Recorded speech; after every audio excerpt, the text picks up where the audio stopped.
Capítulo 15. Kate agarrou uma toalha de pratos e enxugou às pressas as mãos a fim de atender o telefone. Alô? Oi? Era Marshall. Kate sabia o que seguiria. Era o que havia acontecido muitas vezes nas últimas 2 semanas. Marshall, estou fazendo jantar e estou preparando o suficiente para nós 4. Eu sei bem. A voz de Marshall tinha o tom que ele sempre usava quando estava querendo livrar-se de alguma coisa. Marshall.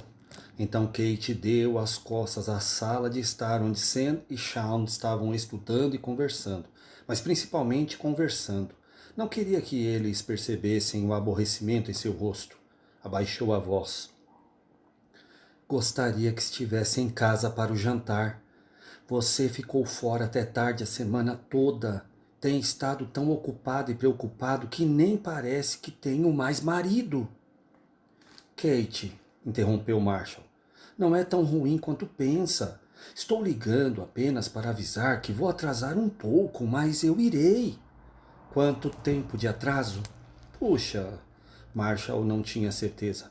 Acho que cerca de 1 hora. Kate não conseguiu pensar em nada para dizer. Apenas suspirou de desagrado e zanga. Marshall tentou acalmá-la. Escute, irei assim que puder. Kate resolveu falar. Podia ser que jamais tivesse outra oportunidade. Marshall, estou preocupada com Sandy. O que há de errado com ela agora? Oh, ela podia socá-lo por aquele tom de voz. Marshall, se você pelo menos estivesse em casa de vez em quando, saberia. Ela está, eu não sei, apenas não é mais a antiga Sandy. Estou com medo do que Shawn está fazendo com ela. O que Shawn está fazendo com ela? Não posso falar pelo telefone. Agora foi a vez de Marshall suspirar. Está bem, falaremos sobre esse assunto. Quando, Marshall? Oh, hoje à noite, quando eu chegar. Não podemos falar disso na frente deles. Quero dizer... você sabe o que quero dizer. Marshall estava se cansando da conversa. Bem, apenas venha para casa, Marshall, por favor. Está bem, está bem.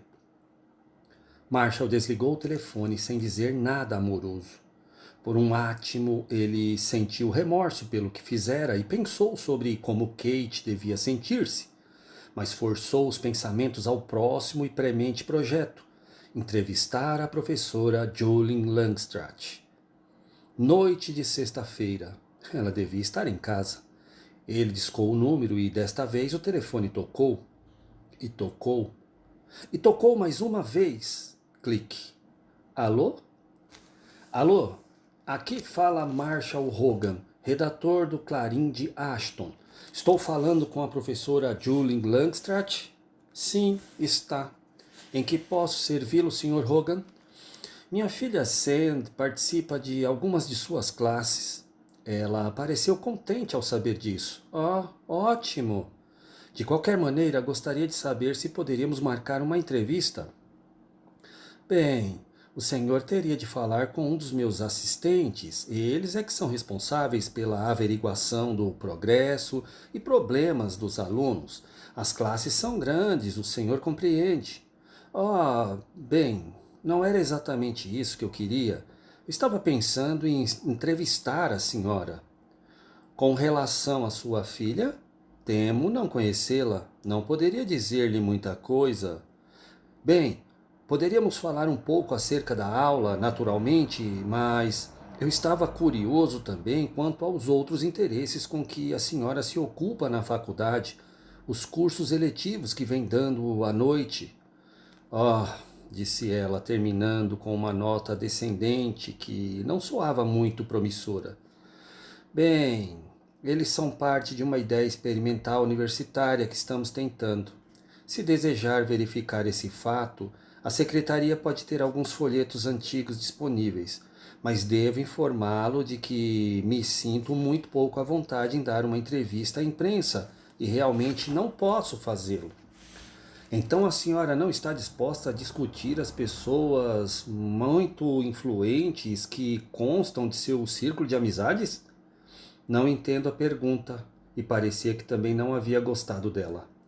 Alf Brumel, delegado de polícia, o reverendo Oliver Young, Dolores Pinkston, Dwight Brandon, Eugene Baylor, o juiz John Baker. Nada tenho a comentar, disse ela em tom cortante. E realmente tenho outras coisas urgentes que me esperam. Alguma outra coisa em que possa ajudá-lo? Bem, Marshall pensou que levaria adiante a pergunta para ver o que acontecia. Acho que a única outra coisa que eu poderia perguntar-lhe é por que a senhora me expulsou da sua aula. Agora ela estava ficando indignada. Não sei de que o senhor está falando. Sua aula da tarde de segunda-feira, há 2 semanas, a psicologia do eu, acho que era isso. Eu sou o sujeito grandalhão que a senhora mandou sair. Ela pôs-se a rir incrédula. Não tenho a menor ideia do que você está falando. Deve estar pensando em outra pessoa. Não se lembra de ter me mandado esperar fora da sala? Estou convencida de que o senhor está me confundindo com outra pessoa. Bem, a senhora tem cabelo comprido e loiro? Ela disse simplesmente: Boa noite, senhor Hogan, e desligou. Marshall esperou um momento, depois perguntou-se: Vamos, Hogan, o que você esperava? Ele largou o telefone no gancho e dirigiu-se ao escritório da frente, onde uma pergunta de Berenice prendeu-lhe a atenção. Então, gostaria de saber quando vai finalmente chegar a Langstrath na parede? Brincou ela, revirando alguns papéis sobre a escrivaninha. Marshall sentiu-se como se seu rosto estivesse muito vermelho.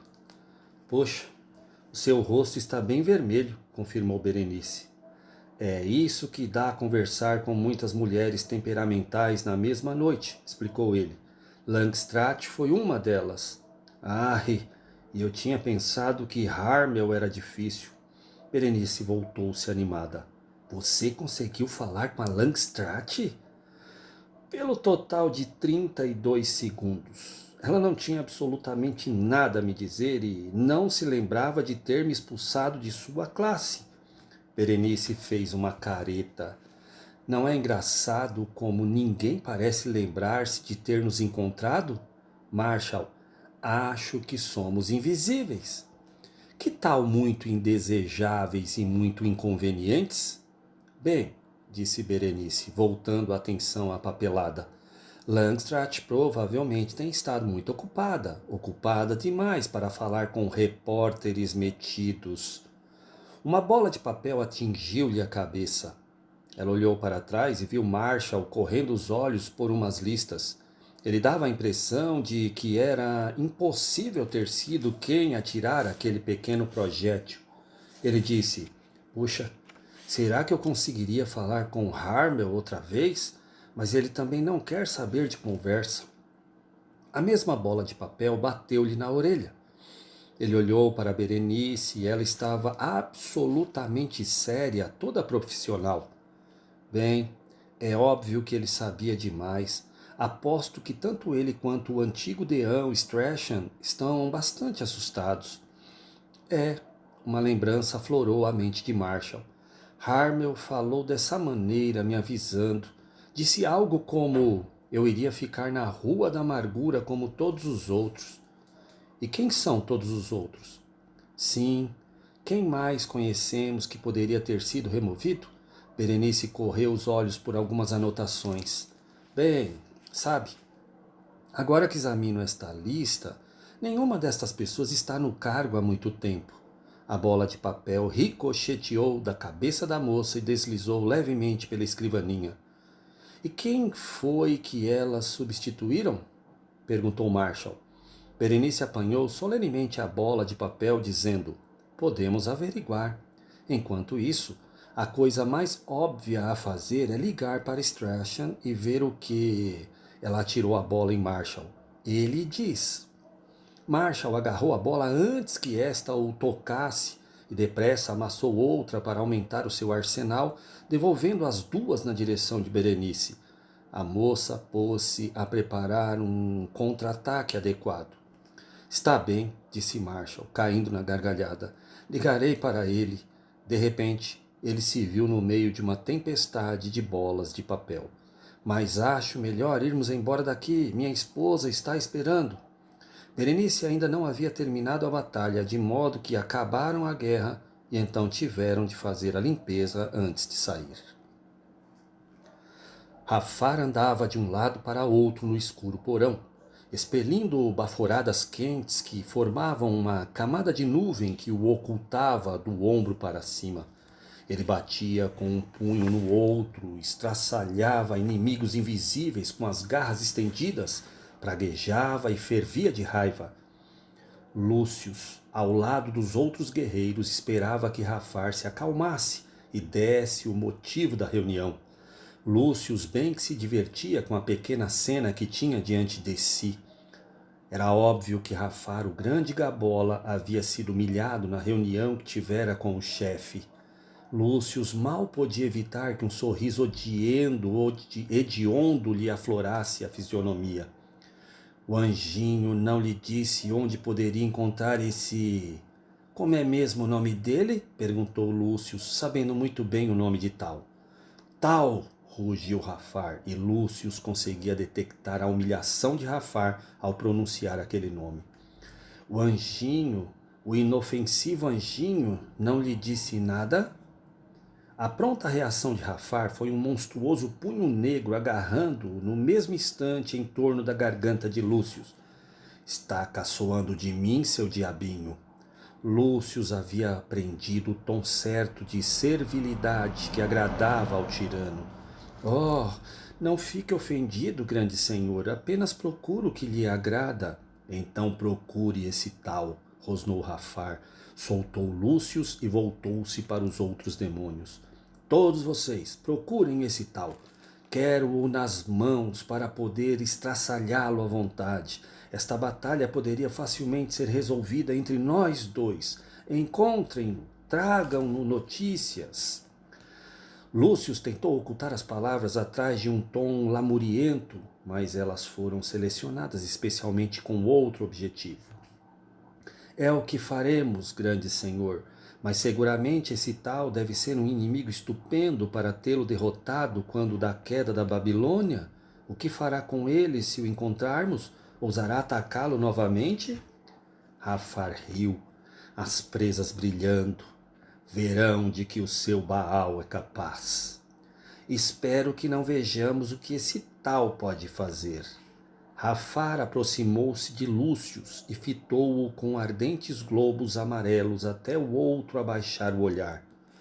Quando eu tiver vencido esse tal e lançado os pedacinhos dele pelos céus como sinal de vitória, certamente darei a você a oportunidade de me vencer. Saborearei cada minuto. Jafar voltou-se. E por um instante as suas asas negras encheram o aposento antes de ele lançar-se através do prédio rumo ao céu.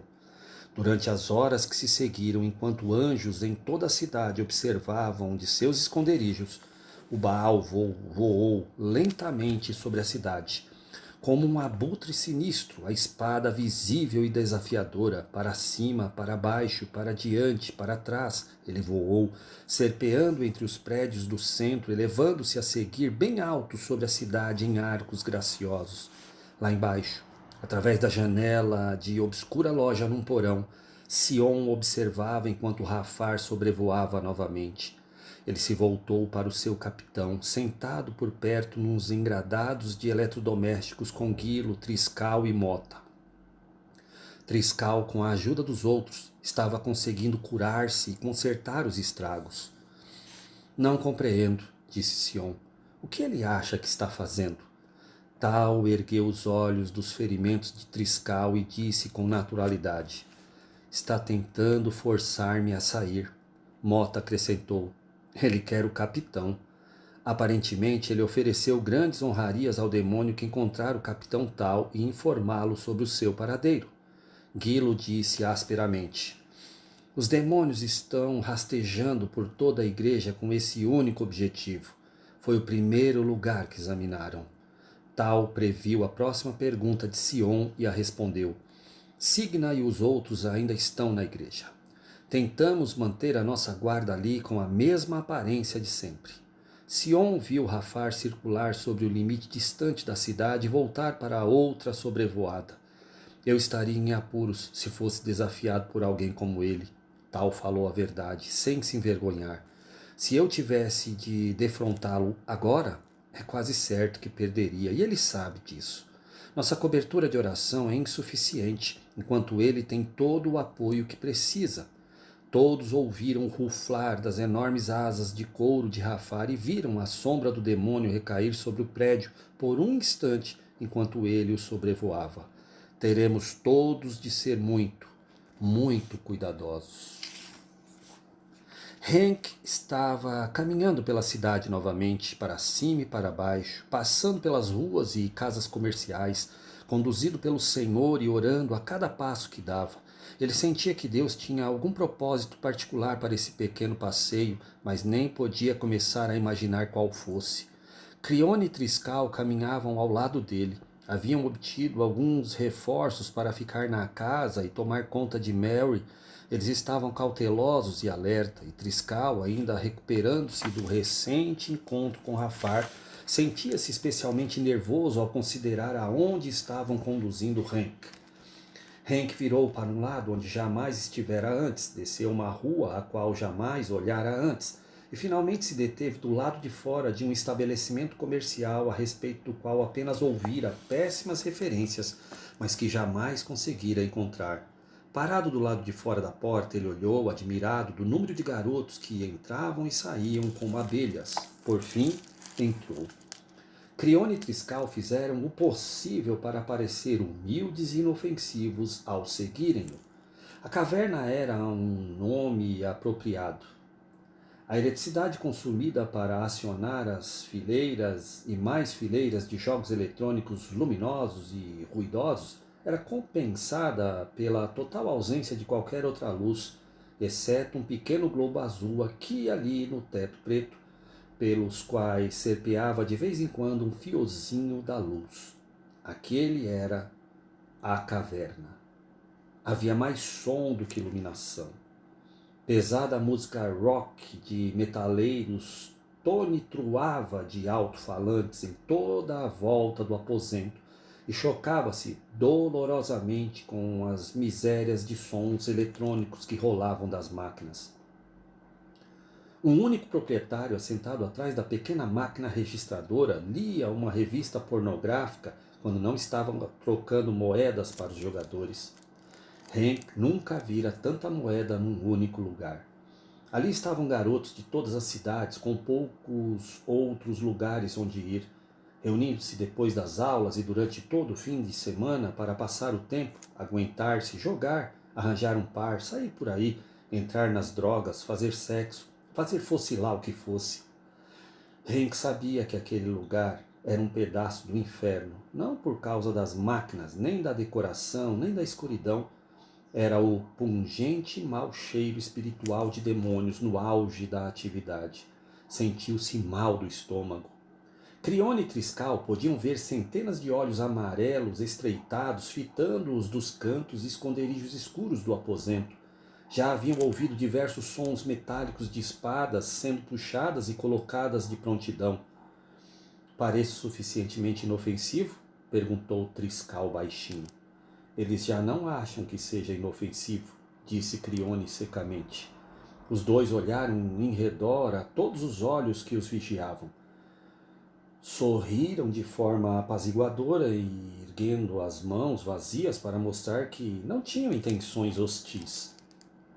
Os demônios não replicaram, mas podiam-se ver diversas lâminas brilhando no escuro. Então, onde está Sete? Perguntou Triscal. A caminho, garanto. Triscal ficou tenso. Crione seguiu-lhe o olhar e viu um demônio carrancudo que se aproximava. A mão do demônio estava na espada. Não a havia puxado, mas havia muitas outras espadas desembainhadas atrás dele. O espírito negro olhou os dois anjos da cabeça aos pés e sibilou. Não são bem-vindos aqui. Que vieram fazer? Crione respondeu rápida e educadamente. Estamos guardando o homem de Deus. O demônio deu uma olhada a Hank e perdeu grande parte da arrogância. Bush, exclamou nervoso enquanto os que estavam atrás dele se afastaram. O que ele está fazendo aqui? Esse não é assunto que desejamos discutir, disse Triscal.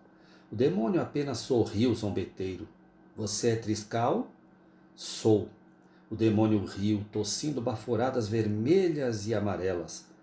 Você gosta de brigar, não gosta? Diversos demônios riram com ele. Triscal não tinha a mínima intenção de responder. O demônio não teve tempo de exigir resposta. Subitamente, todos os espíritos zombeteiros ficaram tensos e agitados. Seus olhos dispararam por todos os lados e, a seguir, como um bando de pássaros tímidos, eles se afastaram e se amontoaram nos cantos escuros. Ao mesmo tempo, Crione e Triscal sentiram nova força percorrendo-os. Eles olharam para Hank. Ele estava orando. Querido Senhor, dizia ele silenciosamente, ajude-nos a alcançar esses garotos. Ajude-nos a tocar as suas vidas. Hank estava orando na hora certa, considerando-se o tumulto que acabava de entrar pela porta dos fundos. Enquanto os demônios se afastavam sorrateiramente da entrada, 3 de seus camaradas entraram no prédio gritando, sibilando e babando. Os braços e as asas a cobrir-lhe a cabeça. Estavam sendo perseguidos e espicaçados por altíssimo e inabalável guerreiro angelical. Bem, disse Triscal, Seth nos trouxe Ron Forsyth e mais reforços. Era disso que eu estava com medo, disse Crione. Triscal estava se referindo a um jovem que mal podia ser visto embaixo de 3 demônios, a confusa e desorientada vítima de sua influência destrutiva. Eles se agarraram ao rapaz como sanguessugas, fazendo-o cambalear de um lado para outro, lutando para evitar o aguilhão da ponta da espada do grande guerreiro. Contudo, Seth os mantinha sob firme controle e tocou-os bem na direção de Hank Bush. Ei, Ron! Disseram alguns sujeitos diante do jogo de bombardeiros. Ei! Foi tudo que Ron respondeu, acenando-lhes lenta e pesadamente com a mão. Não parecia muito contente. Hank ouviu o nome e viu Ron Forsyth vindo, e por um instante não sabia se ficava onde estava ou se salvava a pele. Ron era um jovem alto, magricela, com longo cabelo descuidado, camiseta e calças de brim sujas e olhos que pareciam estar vendo outro universo. Ele cambaleou na direção de Hank, olhando por sobre o ombro como se um bando de pássaros o estivesse perseguindo, e depois para a frente, como se estivesse a um passo do abismo. Hank, vendo-o aproximar-se, resolveu ficar exatamente onde estava. Se o Senhor queria que os dois se encontrassem, bem, era o que estava prestes a acontecer. Nesse momento, Ron se deteve bruscamente e recostou-se contra um jogo de corrida de automóveis. Esse homem à sua frente parecia vagamente familiar. Os demônios agarrados a Ron tremiam e choramingavam, lançando olhares na direção de Seth, que estava atrás deles, e de Crione e de Triscal diante deles. Quanto aos outros demônios presentes, estavam loucos por uma briga. Seus olhos amarelos percorriam o ambiente e as lâminas vermelhas retiniam, mas alguma coisa os detinha, aquele homem de oração. Oi, disse Hank ao rapazinho, sou Hank Bush. Os olhos vidrados de Ron se arregalaram. Ele fitou Hank e disse num resmungo quase ininteligível. Já ouvi por aí. Você é o pregador em quem meus pais tanto falam. Hank tinha quase certeza de quem era o rapaz. Ron? Ron Forsyth? Ron olhou em redor e se remexeu como se tivesse sido apanhado fazendo algo ilegal. Sim. Hank estendeu a mão. Ora, Deus o abençoe, Ron. Que prazer em conhecê-lo.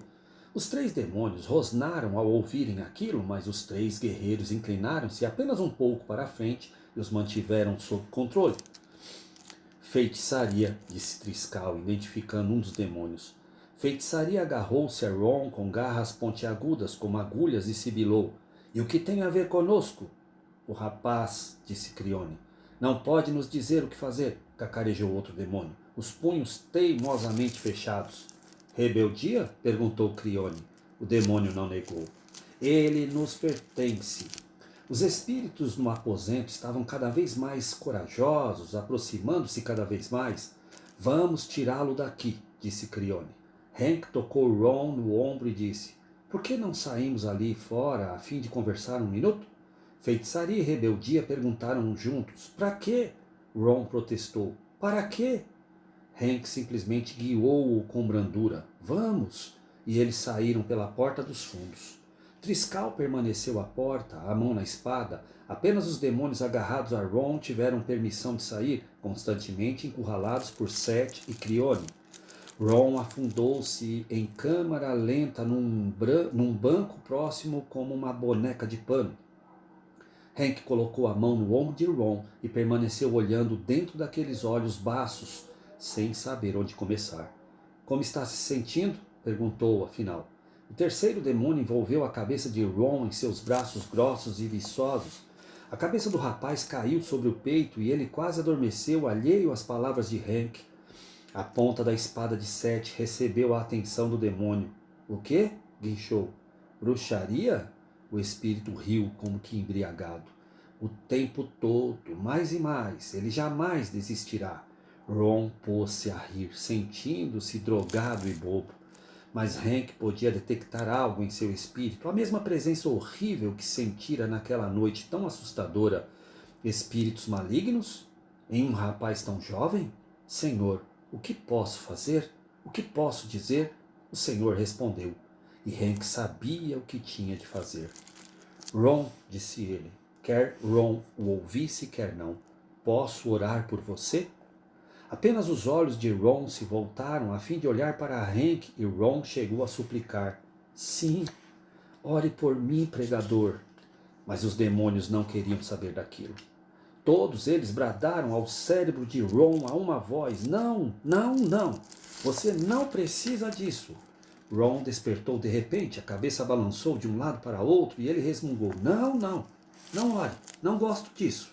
A essa altura, Hank já não sabia o que Ron realmente queria. Ou era mesmo Ron que estava falando com ele? Eu gostaria de orar por você, está bem? Perguntou Hank, só para ter certeza. Não, não ore, disse Ron e depois suplicou. Por favor, ore, vamos. Ore, soprou Crione. Ore.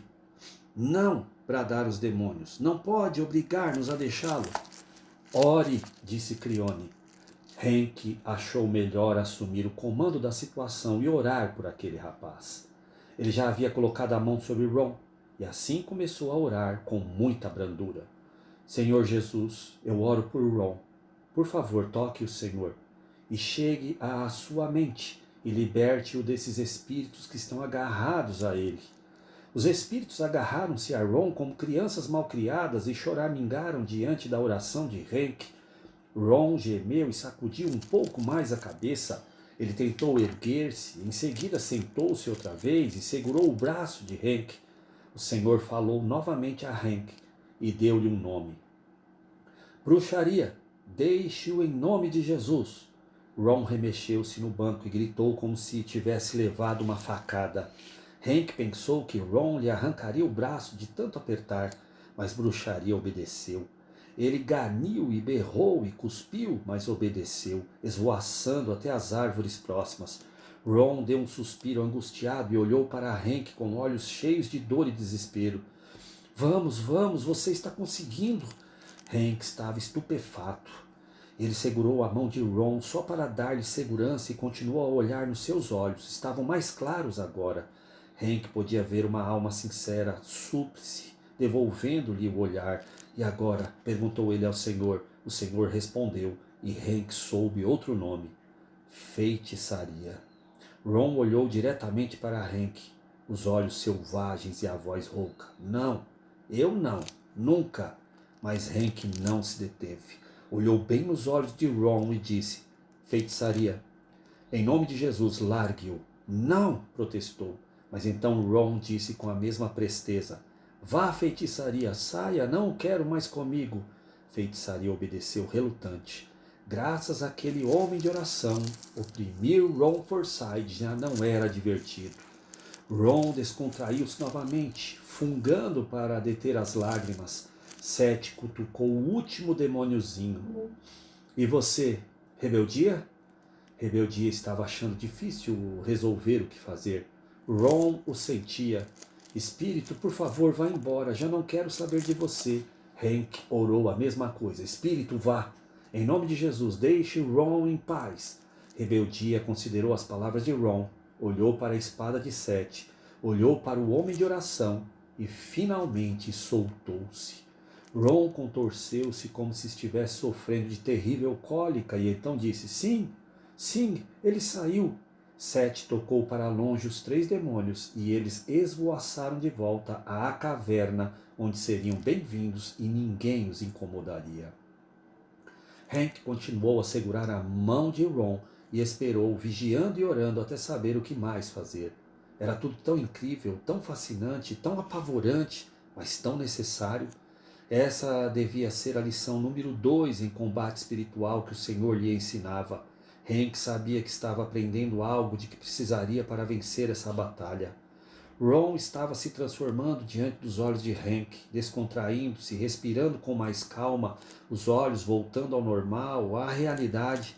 Hank finalmente disse um amém, bem baixinho, e perguntou: Você está bem, Ron? O rapaz respondeu prontamente: Sim, sinto-me melhor. Obrigado. Ele olhou para Hank e sorriu um sorriso fraco, quase um pedido de desculpas. Engraçado. Não é legal. Justo hoje eu estava pensando que precisava de alguém que orasse por mim. Simplesmente não podia continuar em todo esse negócio com que eu estive metido. Isso não é legal? Hank sabia o que havia acontecido. Foi o Senhor, eu acho, que arranjou tudo. Ninguém jamais orou por mim. Sei que seus pais oram o tempo todo. Bem, eles oram. Todos os outros na igreja também. Estamos todos torcendo por você. Ron deu o primeiro olhar transparente a Hank. Então, você é o pastor dos meus pais, hein? Achei que seria mais velho. Não muito mais velho, brincou Hank. As outras pessoas da sua igreja são como você? Hank riu-se. Somos todos apenas gente. Temos as nossas qualidades e os nossos defeitos, mas todos temos a Jesus. E Ele nos dá um amor especial uns para com os outros. Conversaram, falaram da escola, da cidade, dos pais de Ron, de drogas em geral e, em particular, da igreja de Hank, dos cristãos que havia por ali e de Jesus. Ron começou a perceber que, fosse qual fosse o assunto ou o problema, Hank tinha uma maneira de incluir Jesus na conversa. Ron não se importou. Não era um daqueles falsos papos de vendedor. Hank Bush realmente acreditava que Jesus Cristo era a resposta para tudo. Assim, depois de falar de tudo, com Jesus sempre incluído na conversa, Ron deixou que Hank falasse acerca de Jesus, só de Jesus. Não era cacete. Hank realmente mostrava entusiasmo com relação a Jesus.